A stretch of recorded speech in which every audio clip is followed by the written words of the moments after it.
And James and Jude were brought up during this episode. So is the show saying that Jesus had half brothers? Well, the show is saying that James and Jude existed, Ooh. which is Ooh. unarguably true. From the beginning of the show, when we first conceived of the show, I said, the three of us writers said, I just don't want to get into the whole sibling thing.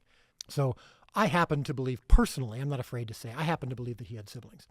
Whether they were half siblings coming from Joseph from another marriage, or whether they were from Joseph and Mary, I don't know for sure. It's not an issue that gives me a whole lot of angst.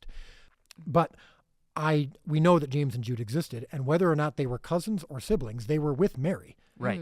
I mean, the time that we Right. see or introduced to them in the Gospels, it says, at least in English translations, Jesus' brothers and his mother showed up at an event. I mean, he was healing people, and they were like, bring him out. We need to talk to him. We think he might be crazy. We know that James and Jude especially were not fans of Jesus Right. during this time. So those are the facts. Yeah. Cousins or siblings, I'm not getting into in the show, not because of any kind of fear. It's just, I just don't think it's worth going down that road. And I also think it's realistic the way that the scene plays out when Jesus says, no James and Jude, huh? Like they're not here. So no James and Jude?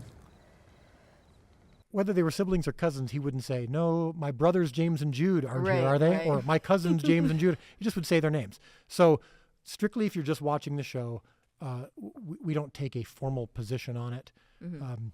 We just know that they existed and they were around Mary. They probably lived with Mary during that time.